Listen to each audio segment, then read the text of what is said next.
don't want a bag of nuts. And I don't want your nuts in a bag. Oh, gee. Eavesdroppin.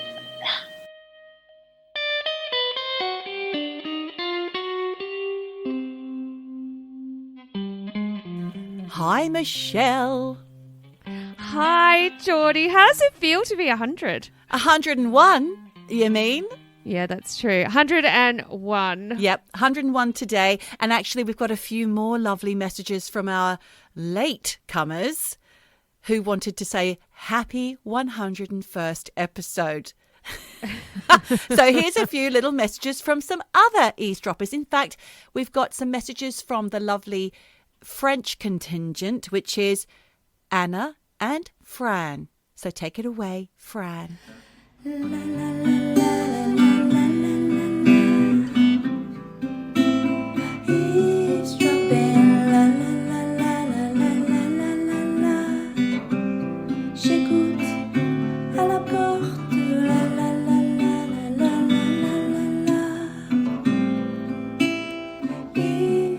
What do I love about eavesdropping?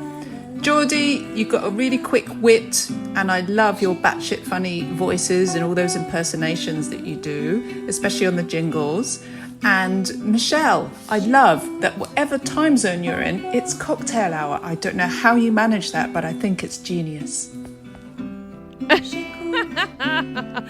not It is wrong. always cocktail hour. I know. Honestly, I'm hungover right now. What? Not again. Yes. But you know what? Life's for living. True, Michelle. That's right. That's true. In it. So we ought to just live it. Well, do you know what? I did have a little message exchange with Neil, the scientist, who Okay. said, the jingle seems so polished. Oh. I think he might have been taking the piss. Right, But okay. anyway, thank you, Neil. Thanks the scientist. anyway, Neil. Yes. I mean, would people like them if they were more polished? It's possible. It just might take a bit longer. I like the rough edges. I like the naivety of the jingles. Me too. He also sent me a link to this band. There's this Australian band, a bit like the Chats. I don't know if you remember them. Are the Chat's the one who sang about Smoko? Smoko. Yeah, they Yeah. need Smoko. There's a girl version of them. Oh. Are they called Eavesdroppin? No. I reckon that should be us, really. I don't know. They're called like Premenstrual Wave or something. I don't know. My God. Anyway, they had the song that he sent me a link to called You Fingered Me Weird.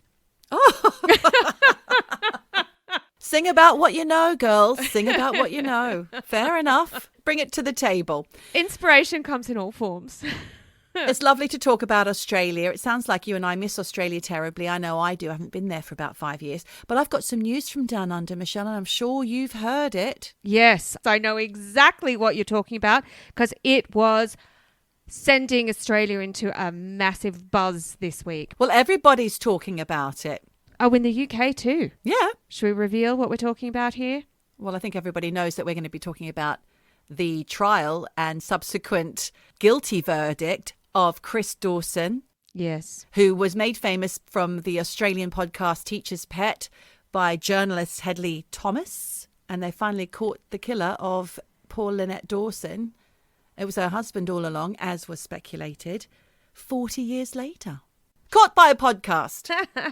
Well, look, for anyone who doesn't know what we're talking about, because, you know, we may have new eavesdroppers who have just decided to eavesdrop on us for the very first time. So if you don't know what we're It's talking possible. about, yes, we've been obsessed with the Lynette Dawson case. It was an Australian cold case.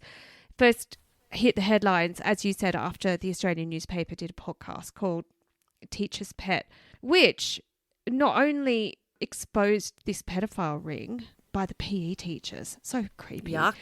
Yeah, disgusting.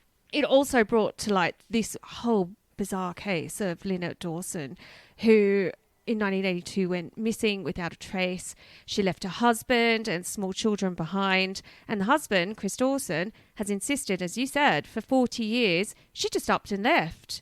You know, ran off to a religious cult or something.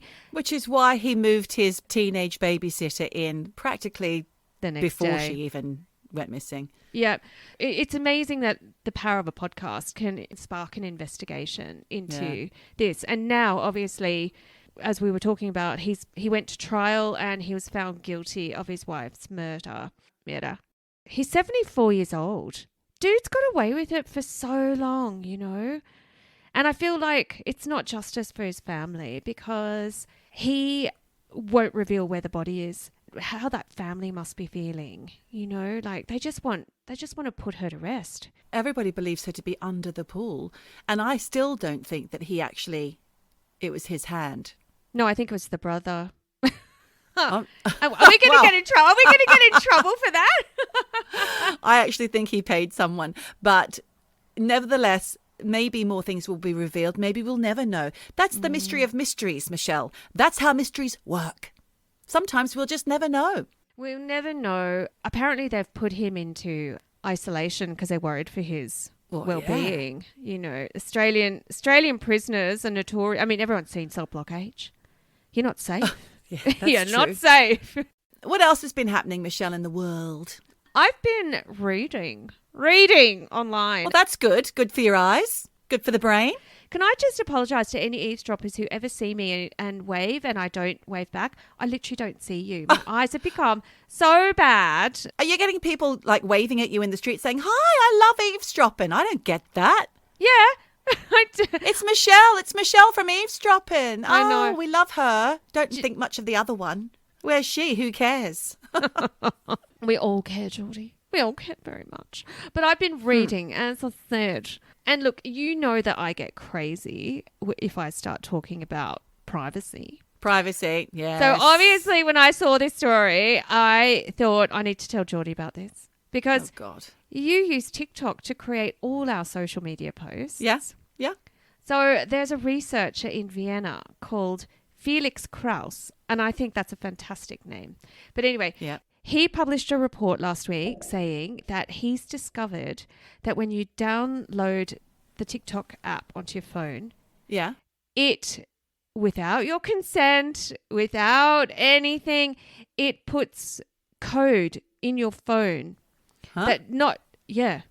It's like stealthware. It's almost like malware. It puts code into your phone that not only tracks your TikTok usage, but every keystroke you make on your phone, which means your browsing behavior is tracked stroke by stroke. Not just what I do in TikTok. Yes. What? Which one? On my phone or on TikTok? Both. It tracks everything you do on TikTok and literally everything you do on your phone. Oh. It's a virus. Because if it had been tracking all my TikTok usage, it would just see that I only hashtag things like real life, true crime, supernatural. Hashtag eavesdroppin. No, but this is the really fucking scary thing about TikTok is that all your browsing behavior is tracked. So your credit card info, usernames, passwords, they're all susceptible to being spied on through this covert TikTok bugger thing that they've put in your phone. And obviously TikTok are denying it, saying, oh, it could be an accidental thing. We don't know about that. We accidentally spied on you. Yeah. This guy, Felix Kraus, is like, come on. This is not a mistake or random. It's an active choice made by the company to track its users. So what happens if I delete it now? It's insidious. It takes a lot to get rid of it. A lot. God. If you've downloaded TikTok onto your computer, I'll put a link in the show notes about how you can take that malware off your computer. But on your phone, it's really fucking hard. I've got TikTok on my phone, you know. Everyone's downloaded the app, so we're fucked. All is lost. The Chinese company that owns TikTok is called ByteDance, and it openly acknowledges that as a company, they do mine user data. So, you know, it's not hard to put two and two together here. Basically, TikTok Finder is a bogus browser extension, which they say promises to enhance your TikTok experience, but actually it's just manipulating what you see, tracking you. So the experts are warning that the company could weaponize the information gathered on US digital behavior. Weaponize? Yeah. How does that happen? Well, because they can see what users are looking at and they can use it against you. How, though? What, if you're looking at bad porn or something? I just think you can weaponize things in many different ways. And especially they've got US digital behavior. They're looking at trends. Basically, people, if you don't need TikTok, just don't download it on your phone if you don't need it. And too late for those of us who have. What do you reckon? How about no? So you know how we were talking about the glaciers in Switzerland that are all melting, exposing all the Neanderthalic secrets. Yeah, bodies popping up out of the deep freeze. And by the way, actually, they still have not identified any of those bodies yet. But I will definitely keep all of you eavesdroppers up to date when they do. But I read this article about a state park in Texas called Dinosaur Valley.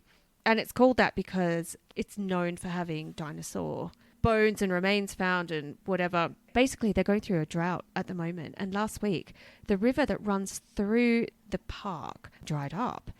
The whole thing. Yeah. And when the riverbed was exposed, they found dinosaur tracks from 113 million years ago. Oh my God, that's insane. Yeah, it's crazy. They believe the tracks to belong to two different types of dinosaur. A theropod, Acrocanthosaurus. Acrocanthosaurus. Well done, Michelle. Thank you. I had to spell that out syllable by syllable. And they think this one was about 15 feet tall, weighed 7 tons, and had 2 legs, short arms, long jaw.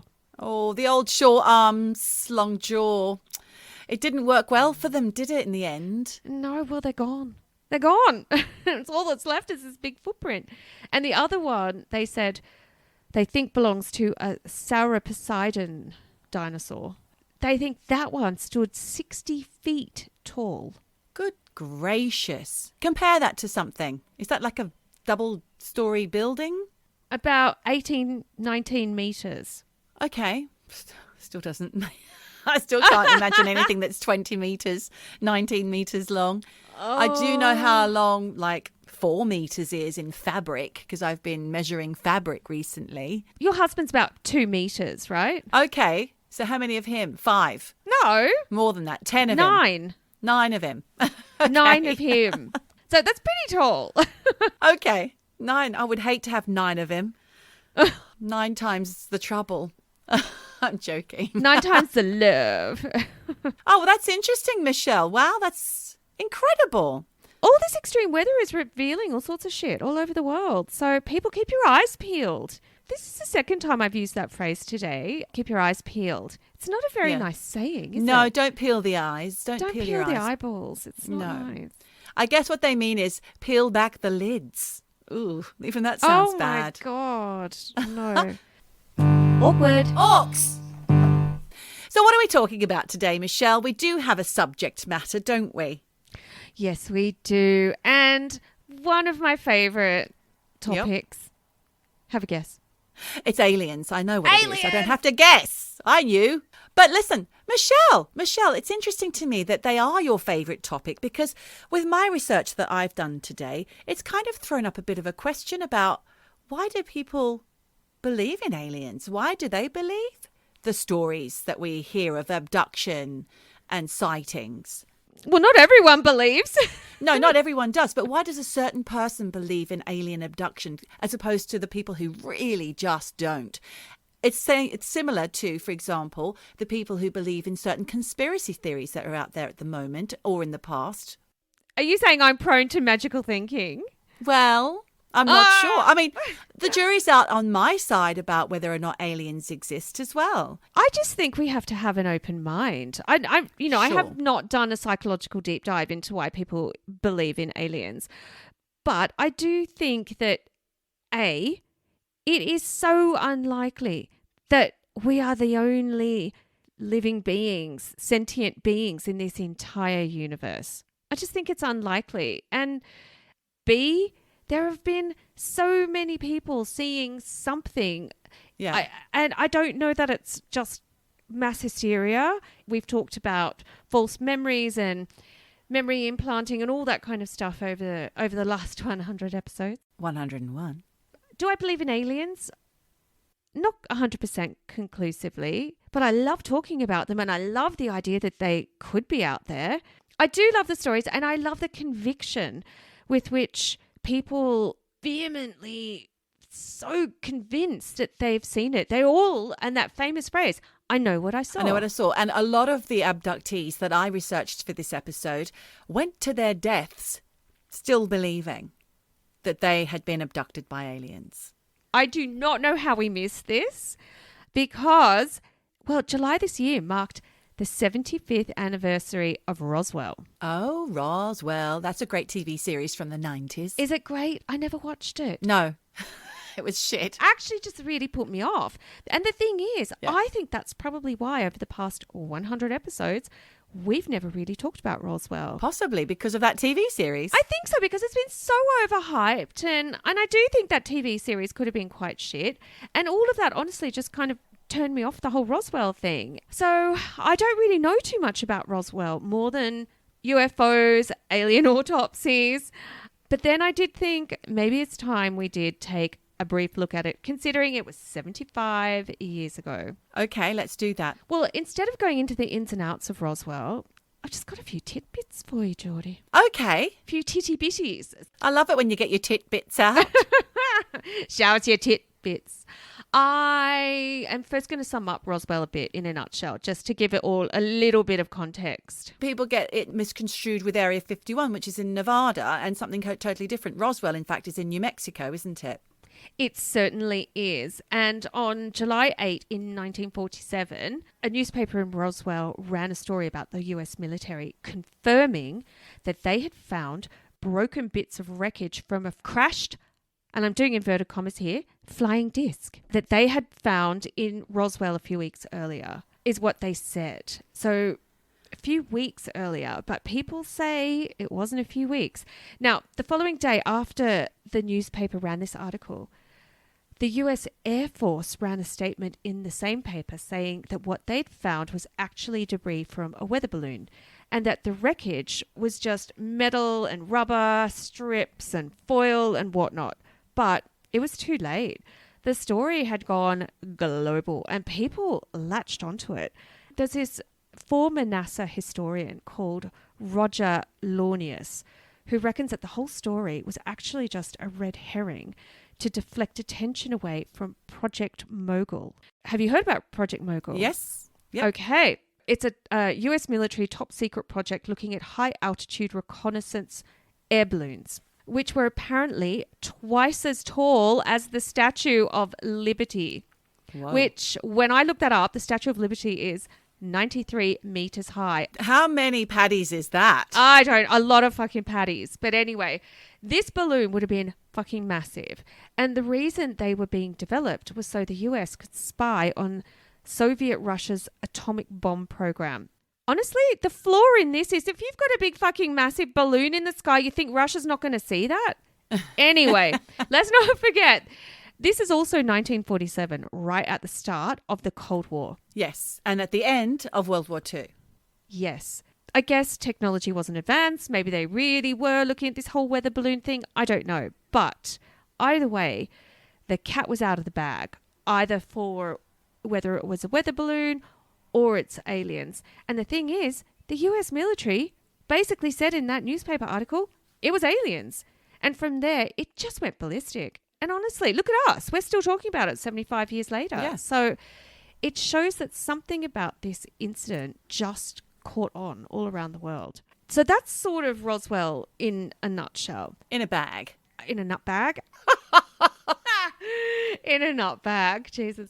I don't want a bag of nuts. And I don't want your nuts in a bag. Oh, jeez. I've got to stop talking about nuts. What's going on? I don't know. I got excited about a nut bag. Anyway. A bag of nuts. Right. I'm talking about this guy that I read about called Jesse Marcel III, who is the grandson of Major Jesse Marcel, who, you know, a few months ago on the 75th anniversary of Roswell, came out saying that his grandfather was the first person to examine the wreckage from that alleged UFO crash in Roswell back in 1947.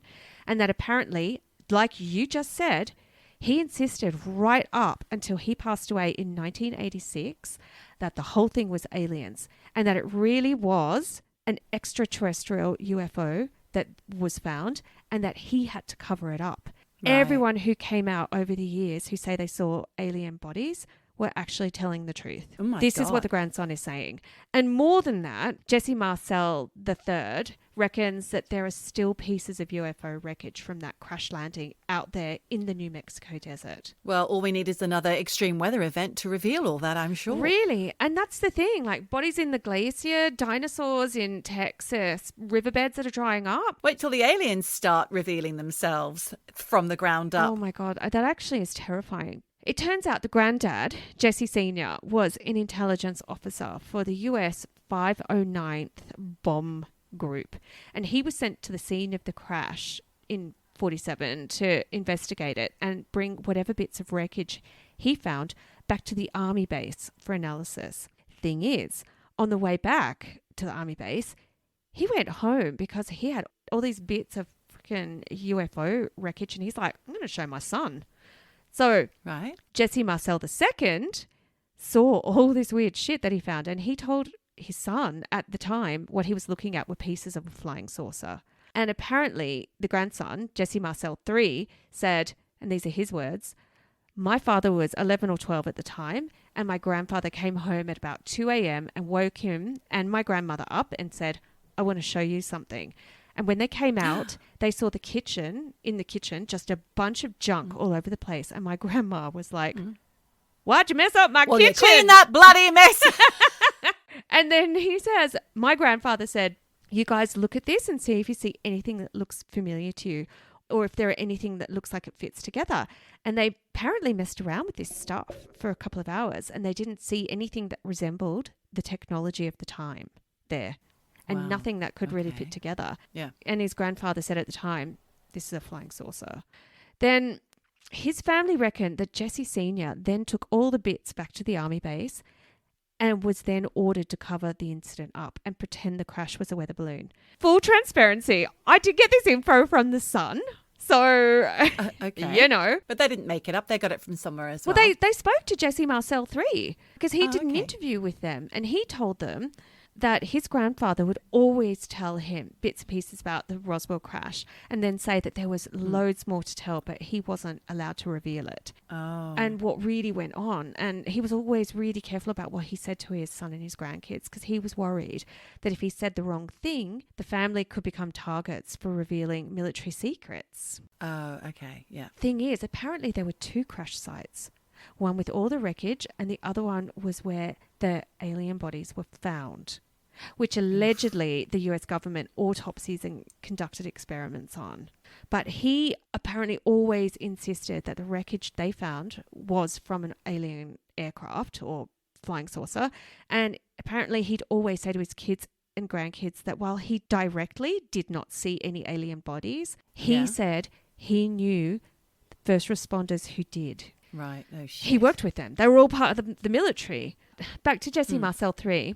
He says he grew up hearing these stories about the Roswell wreckage from both his dad, who died in 2013, and his grandfather, and that Jesse Sr. had brought home bits of spaceship for Jesse to play with, including this thing called an I-beam, which are small rods of metal with these purple hieroglyphic looking symbols on them.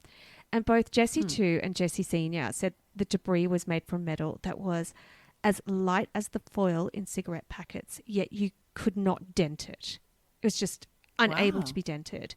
And I think this is what they were talking about when they said it was no technology they had at the time. Yeah. Now, apparently that night, the I-beams that Jesse II played with Yeah. are what people are still going crazy about today, and that there have been replicas made showing these weird symbols. However, the replicas have been made based on the memories that were taken from hypnosis sessions and his diary at the time of, this is Jesse II, the dad. Right. Okay. And we all know that hypnosis is not particularly reliable. So I don't know. Yeah, a little flawed. Because, you Yeah. think back to Teal Swan. She says she was in a cult while she was a shit hot model. Hypnosis, I don't know. Could be a flaw in the story there. Yeah. But look, I looked up these I-beams and they look a bit like a magic wand. They look a bit Harry Potter. But anyway, the interesting thing about them is that Jesse III said when his father found this rod of metal in the wreckage in the kitchen, he took it closer to a light for a better look, and he noticed that if you looked at it in one angle, it was nothing. But then if you flipped it a little bit, all these symbols would appear. So Wow. not like a hologram, but he said he'd never seen anything like it. The dad and the granddad assumed that it was some kind of alien language on the rod. Anyway, one of the reasons Jesse Marcel III is speaking out right now about all of this, A, is because it's the 75th anniversary of Roswell. But B, he's apparently got a documentary series he's working on where he's going back to where his granddad said the first crash site was, and he's trying to find missing bits of the wreckage from the alien crash. So he has got a bit of He's trying to garner a little bit of interest for his documentary. bit of publicity. But clearly he wouldn't be going there without actually having some info. Yeah, and at least there is a connection for why he's not just a UFO hunter. He's trying to piece things together connected to his dad and grandfather. And I don't know the name of this. If I find it, I'll link to it in the show notes. There was a British UFO researcher in 2020 called Phillip Mantle who said he had it on good authority. Yes. You've heard of Phillip Mantle? He comes up in my story later on. Oh my gosh. Yeah. Well, he says that he had it on good authority that Jesse Sr.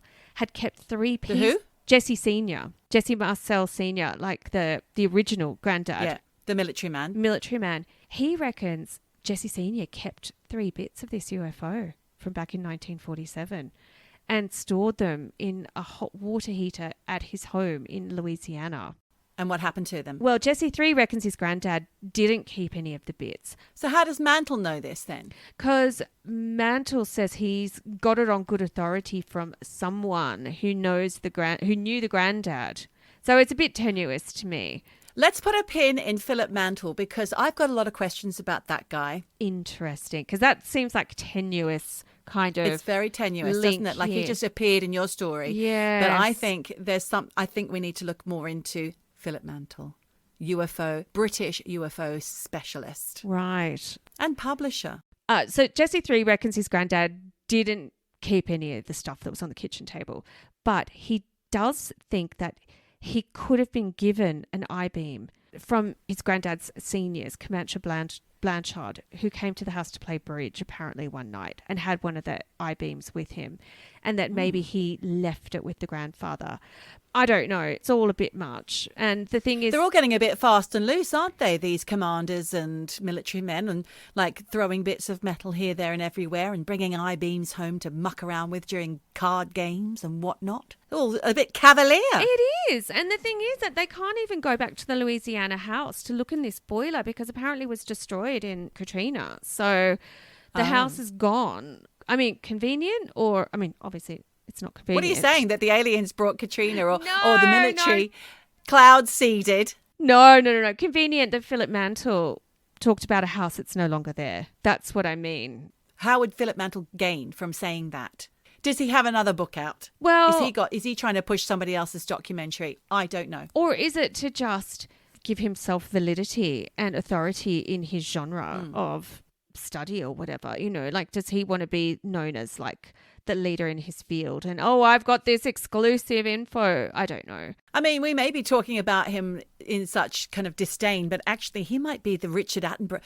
Is it Richard? David Attenborough. He might be the David Attenborough of UFO studies. Who knows? Look, ultimately, Jesse Marcel reckons that his grandfather was debriefed by military bosses and told to cover up the incident, especially as when Jesse III looked into military records at the time. He found that his grandfather had 2 weeks of leave during those dates directly after Roswell that wasn't a family holiday. And in fact, it was noticed that he went on leave. Did I say noticed? It was noted that he went on leave with some of his commanders. And when he got back, he told Jesse III's dad and grandmother that basically Roswell didn't happen. No one saw anything. Right. They were never allowed to talk to anyone about it. Thing is, Jesse III says he believes his granddad did not gain financially from anything to do with Roswell and has absolutely no reason to lie about any of it. And he insists that his granddad knows what he saw. It's that same line we always hear. Basically, Jesse III says that as head of intelligence, his granddad's job was to investigate and cover it up. Really, no one knows the truth. And maybe we never will, a little bit like Lynn Dawson, especially when it comes to the whole alien autopsies thing. Because there's another article I read where a retired cop has come out to say that he saw dead alien bodies being lifted up with a crane and removed from the scene on the night of the Roswell UFO crash. Oh. Yeah. My God. Well, where was he? Well, he's a former deputy sheriff called Charles H. Forgus of Howard County in Texas. Now, he says he was traveling to Roswell that night to pick up a prisoner on July 2, 1947.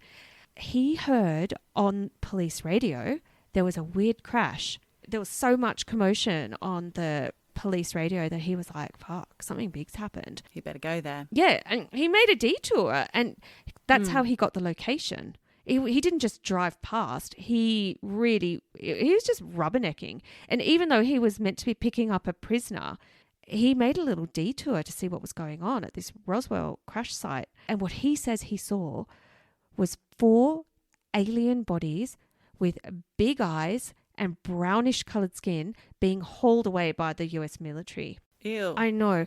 And he says when he got to the crash site, it was crawling with like over 400 military personnel.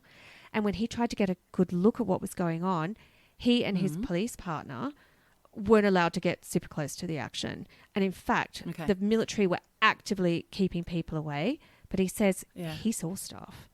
And he says the UFO had already crashed. And it was, and these are his words, a big round thing about 100 feet in diameter. And again, these are his words. He says he saw the lights go out on it when it banged into the wall in a creek. I don't know what that means. Hang on. Wait a sec. You're saying now that he saw the crash? It had already crashed. And then he saw the lights go out on it. When? And he says it was banged into the wall in the creek. So I guess the creek wall, I don't really know what that means. So he turned up after the crash, yet he still saw lights going out? So maybe there were lights on it and then... Oh, okay. While he was there. Yeah, maybe that's what it was. And then he said this thing was like a mountain on the side of the creek. Whoa. Yeah. And when it comes to seeing alien bodies, he said, and this is his words, I think I seen about 4 of them. I saw the... Only 4 in that huge mountain? Well, he said he saw the legs and feet on some of them. And he said they looked like our feet. Oh, our feet. Not. I thought you said Alfie for a second there. Do you remember that TV show Alf with the alien that lives with a family? Oh my God. And it just looked like Alf. I thought you thought I said owl feet. No, it's Alf. It looked just like Alf. They got it right. Jesus. Which is just a big hairy puppet. Yeah. Oh, no, I shouldn't laugh. It looked like Poor human aliens. feet. So maybe it was a human feet. But anyway, he said, we saw them haul them bodies out of there, out of the canyon, up to the trucks. Sorry, I have to do an American accent. I don't know why. What is the accent? It's terrible. Wow, okay, go on. They were putting them on the tow truck so they could haul them. They were lifting them up with a crane that they had and picking them up and swinging them to put them on the truck. The bodies must have been 5 feet tall, my height. Mm-hmm. Their eyes look like the ones we see on television and the pictures of them. Hang on. Sorry, I've got a question. I'm so sorry to interrupt you, but what does he mean by the ones we see on television? I don't know. Because it's 1947. How many shows about aliens are there in 1947? Oh, there were a few. Don't know. No? I don't think so. When did he give this interview? No, he gave this interview now. Oh, okay. So he's in reflection. He's saying since then. Yes. Okay. Sorry to interrupt. Carry on. Carry on. And he says, as much as I could tell, the skin was a brownish colour like they were in the sun too long. He says, I don't know where they hauled them. Mm-hmm. They might have hauled them to the hospital or somewhere. And again, this dude is a straight-laced Texan deputy who back in 1947, he would have had to face a lot of shit for having all this alien talk. But he stood by it. And once again, he says he knows what he saw. There was another article I read where a guy called Glenn Dennis, who worked at a funeral home in Roswell in 1947, says he was asked by military personnel from Walker Army Airfield for child-sized coffins. And he was also asked for advice on how to preserve dead bodies. This was after the UFO crash. After. They asked him how many child-sized coffins he had in stock. And when he said he only had one, they were like, how soon can you get more? And when he said it would take a couple of days, the military was like, too slow. We need them now. Then they reined back and asked him how to preserve a body to keep it intact without using chemicals. And he was like, use dry ice. Now, whether or not it was to preserve alien bodies, I don't know. But the guy says it was a weird request and he's never had any requests before or since like it. Yeah. And this dude, Glenn Dennis, also says that he knew a nurse who confided in him that she had to oversee one of the alien autopsies at the airfield. Whoa. Is it a case of aliens? Did they really crash? Did the military cover it up? Is the whole thing mass hysteria? I don't know. But that's what I got for you. Happy anniversary, Roswell. Wow, that's amazing, Michelle. Can I just quickly ask, though, about the child-sized coffins? Are they cheaper, do you think? Because you could do well out of that. Do you know Eventually. what? This idea of being dead and dying and what happens, it's been on my mind a lot lately. And I have said, put me in a cardboard box and burn me. I don't want you to spend money. When I am dead, it's just my body left. That's all. Don't put me in a coffin. Cardboard's fine. Cardboard. Wicker baskets are fine. Don't go and put them in fancy polished mahogany with brass plates and stuff. They're only going to get buried. It's weird. Well, I don't want to be buried. Who thought of I that? just want to be burned. And I don't even give a shit what you do with my ashes because Okay. really, Well, I do. You care about where yours go? No, I care about where yours go. I don't want to have to come across them suddenly like I did recently, a big box, Oh, a big Jesus. heavy box. Or rack off, you dag. Piss off. No, I can furry. Get fucked. See you next Tuesday. Give me black dog up, yeah. So I've got some stories, as I hinted earlier, Michelle, about alien abduction. And I'm going to start here in the US of A. Not here, there, in the US of A. There was a story about two fishermen. And this fisherman claims that he was abducted by aliens 50 years ago and that he was warned during this abduction about the COVID-19 pandemic, which he now refers to as the plague. Now, his name is Calvin Parker, and he says that until now he's been keeping these visions to himself, but now he fears his claims are coming true. Now, this is from the India Times, strangely enough, about this American story, and it was in February of this year, 2022. Okay. Calvin Parker is his name, and he says that, like I said, his name is Calvin Parker. I've said that 4 times now. The incident is known as the Pascagoula abduction of 1973, and what happened was Calvin and his friend Charles Hickson, who was much older than Calvin. Calvin was 19. Charles Hickson was, I think, 42. They said they were abducted by aliens while they were fishing at Pascagoula in Mississippi. And Charles and Calvin went to the police straight away afterwards and reported it. And they reported that they heard whirring, whizzing sounds. 2 flashing lights they saw in the sky, observed an oval-shaped object 30 to 40 feet across, 8 to 10 feet high. And they said they were conscious but paralyzed throughout it, while 3 creatures with robotic slit mouths, like a robot, and lobster-like claws with carrot-like noses and ears. Now, were they having hunger dreams, I was wondering at this point? Were they just really hungry and thinking about, yummy, what can I eat? Lobster, oh, carrots, But it sounds like the Tin Man mixed with a scarecrow. Do you know what I mean? It's just weird. mental. There's pictures. There's a drawing somewhere. They're about 1.5 meters tall, 1.5 meters. That's tall, isn't it? 1.5 meters? Yeah. That's my height. Oh, that's your height. They're always 5 feet. It's always 5 feet, isn't it? Interesting. Do you think I'm an alien? Yes. Pale grey, wrinkled skin, and looked a bit human, but with no neck. So they're quite different to the usual alien that you hear about. So these odd-looking creatures took them aboard the ship and subjected them to an examination. And Similar to Whitley Strieber, Calvin said that he was shown terrible events from mankind's past, present and future, including visions of the pandemic and World War III. And he thinks, now he's speaking out now, he says he thinks God is teaching humanity a lesson by bestowing this plague upon us. He believes in God, yet he also believes he was abducted by aliens. I think they're I think they kind of cancel each other out, don't they? Yeah. Anyway, so he believes that God sent the pandemic and it's going to get much worse from what he was shown during his abduction. He also said that his vision of World War III that he was shown at the time during his abduction is coming true in light of the Russia-Ukraine war. Now, Calvin has a book out. Of course he does. It's called Pascagoula, The Closest Encounter.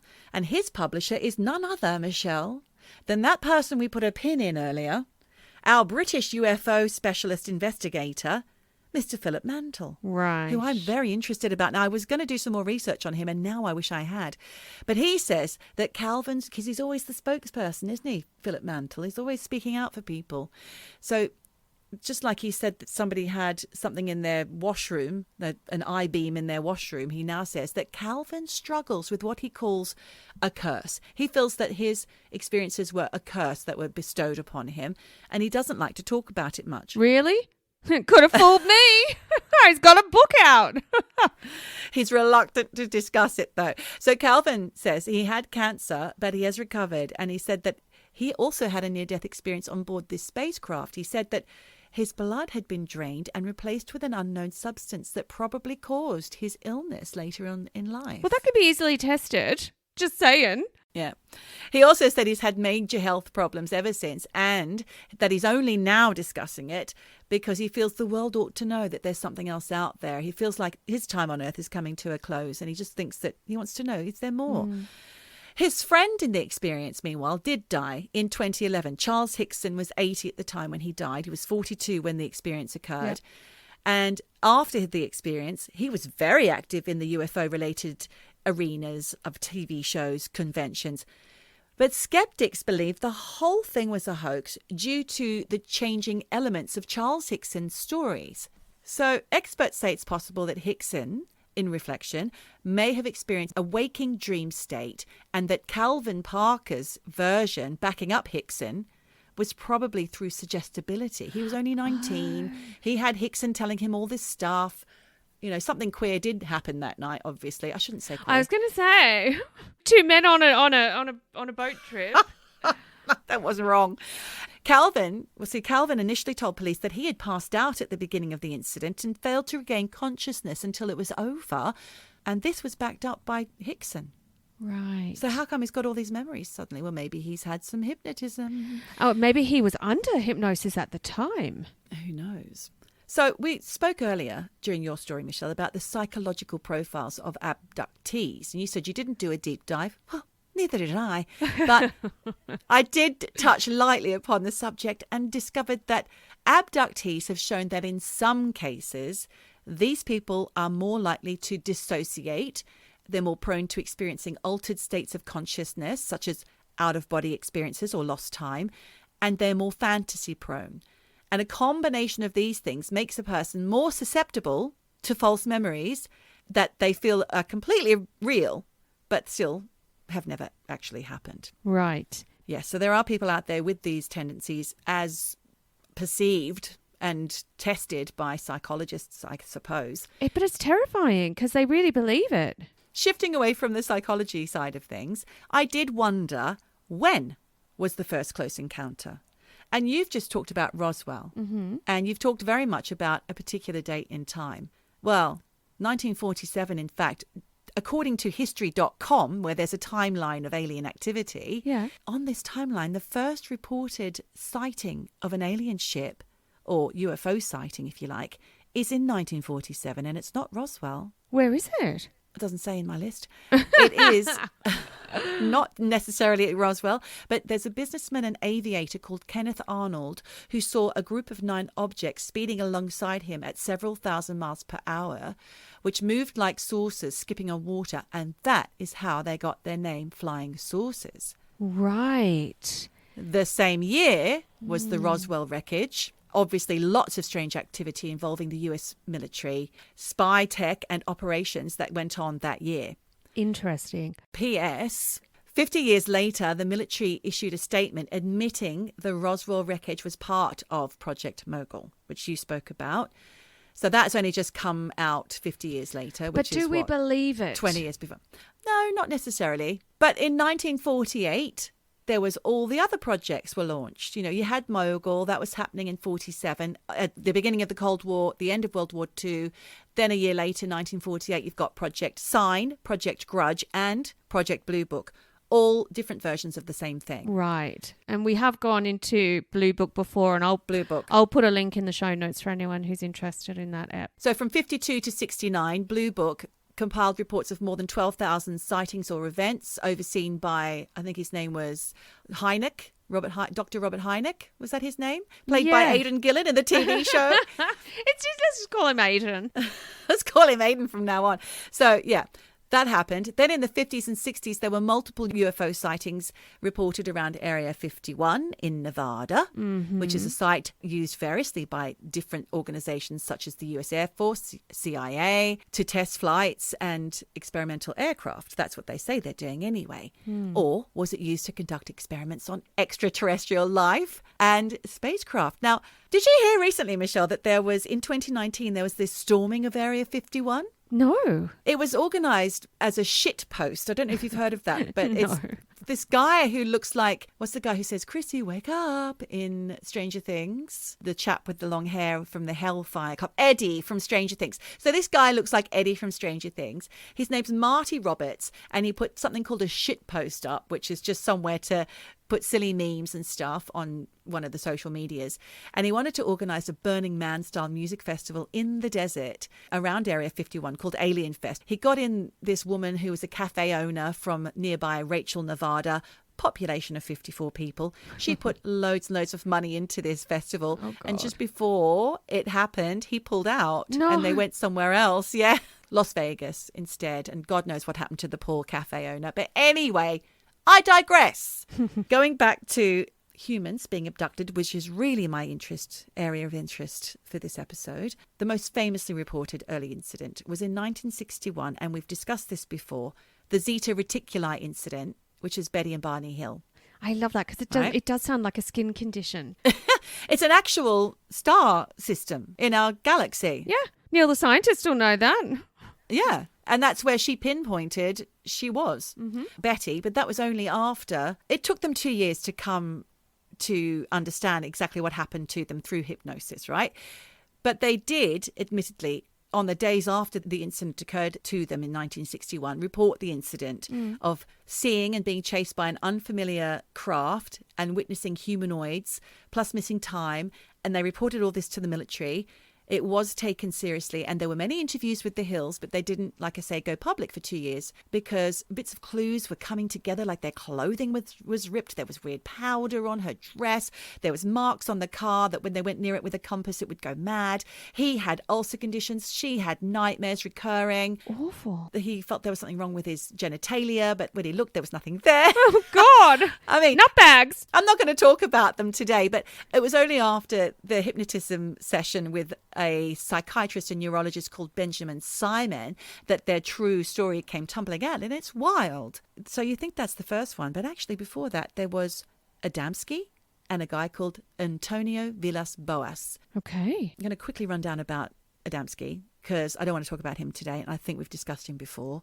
He is a Polish US immigrant called George Adamski, and it was in the late 40s, that magical time of UFOs, where he took countless photos of flying saucers, but they were dismissed as fakes by J. Allen Hynek. That was his name, Aidan Gillen, from Project Blue Book. Then in 1952, Adamski claimed to have met and conversed with an alien from Venus in a Californian desert using a combination of hand gestures and mental telepathy. So many books and audiences with royalty and allegedly the Pope telling tales of Venusian space trips and secrets told to him by aliens, of which he could only share a few with the rest of the world, but not everybody, were told. So he had a career making books. A lot of people believed him. No one had ever heard these stories before. vested interest when he's making dollar off it. The thing with my guy, he never made any money off it. Jesse Marcel Sr. Not yet. Well, yeah. Once his documentary's out, he might. So Arthur C. Clarke, our favourite science fiction guy and famous predictor of the future and co-writer of 2001: A Space Odyssey, he not only denounced Adamski's work, but also said that anyone who believed in him were nitwits. Nitwit. So that brings me on to my final piece of information that I want to share with you today, which is from Wikipedia and other sources. There is a guy called Antonio Vilas Boas, who I mentioned earlier. In 1957, so this is 10 years after Roswell and all the first sighted reported UFOs, this is a Brazilian farmer. He claimed to be abducted by aliens in what was really the first to get the world's attention 10 years before. No, not 10 years before. A few years before the hills. So a lot of people did believe this to be a hoax. But again, like all of the people we're talking about today, he stuck to his story until his death in 1991. So Boas got in touch with a Brazilian journalist called João. How do you say this? João Martins? João. After he put out a call for stories of alien abduction in 1957. But this is after he covered a story of 2 Venezuelan teenagers escaping after fighting off 2 small hairy aliens in a forest after seeing a spacecraft. And this all happened in 1952. I love that they were hairy. I know. They've not been hairy before, apart from Alf. He gets everywhere, that Alf. Alf is another species altogether. So this journalist is now doing a story. He wants to know, has anyone else seen anything like this? Boas tells him that when he was 23, he was working on a farm in the night because it was so hot in the day. And while he was ploughing the field, he saw a red star in the sky, which approached him and grew in size until he could make out this egg-shaped aerial craft with red lights at the front and a rotating dome on top. This craft then landed in the field, extending 3 legs to stabilize itself, a bit like moon landings. Bit like my uni. What's your uni? Oh, the best pizza oven in the world. Oh, okay. So poor old Boas at this point is shitting his pants. He tried to run away on his tractor, but after a short distance, the lights in the engine died, so he had to jump off and run for it. But despite this, Michelle, he was captured by little tiny 5 feet aliens. Always 5 feet. 5 feet, except for when they're hairy like Alf. And the other one, oh yeah, the ones with no shoulders and carrot ears and stuff, they and were no 5 neck. feet. So these ones were wearing a grey onesie and a helmet. And they had small blue eyes and communicated by barking and yelping. Suddenly more of these creatures arrived and they dragged him inside the craft. And once inside, he was stripped naked and completely covered in a strange gel. Then he was led into a large semicircular room through a doorway that had strange red symbols written all over it. And Boas said that he memorized and was later able to draw them for investigators. Now, I'm wondering how similar they are to the hieroglyphics you spoke about on all of the alien bits and bobs. Yeah.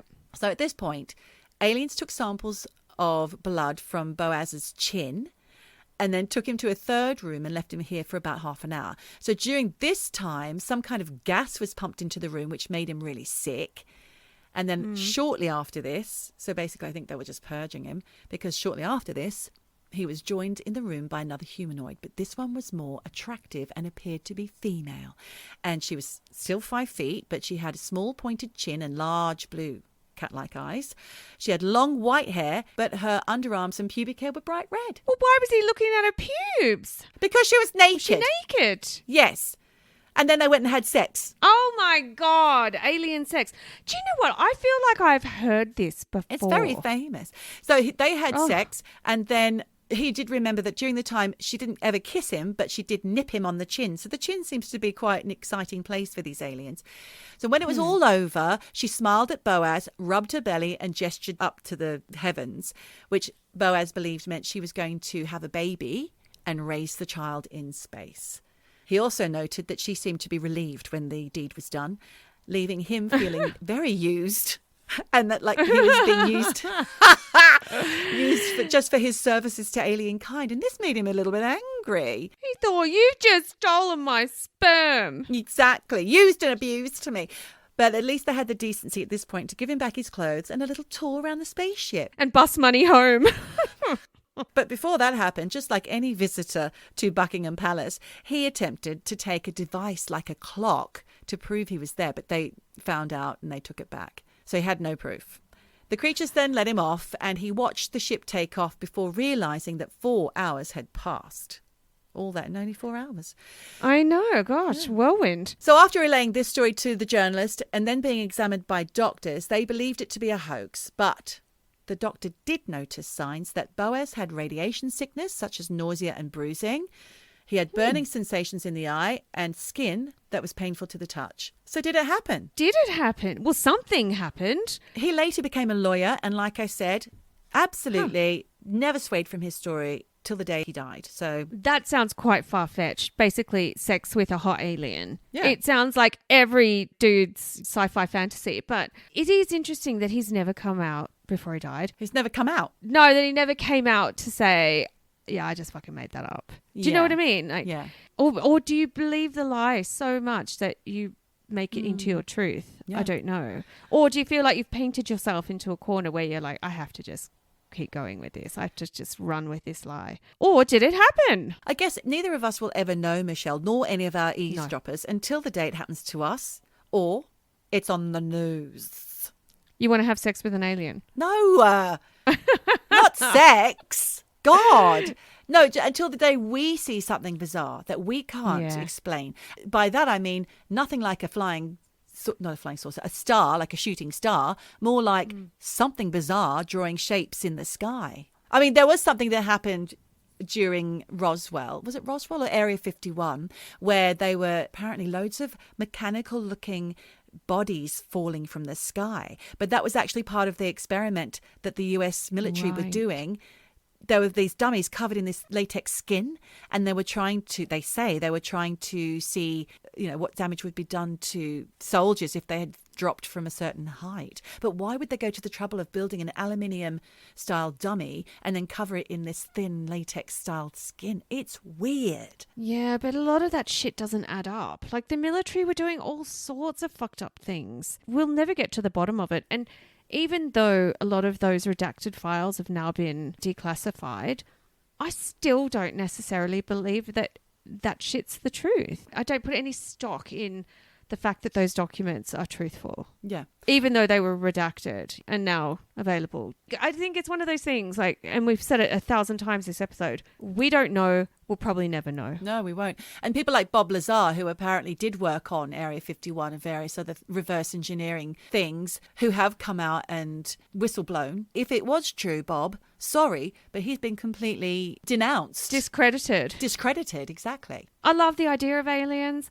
I wouldn't mind seeing one. I've seen weird things in the sky here. I know what I saw, but I actually don't know what I saw. That's the whole thing. I saw something. God knows what it was. Yeah. At the end of the day, it just gives me great joy to talk about and think about aliens. I don't know why. And that was our 101st episode, Michelle. Well done. I know. Good. Well done to us. And that just leaves us with one more thing to say, and that is, wherever you are, whatever you do, just keep eavesdropping. Eavesdropping. Eavesdropping. Dropping. Eavesdropping. Dropping. Eavesdropping. Eavesdropping. Dropping. Dropping. Eavesdropping. Eavesdropping.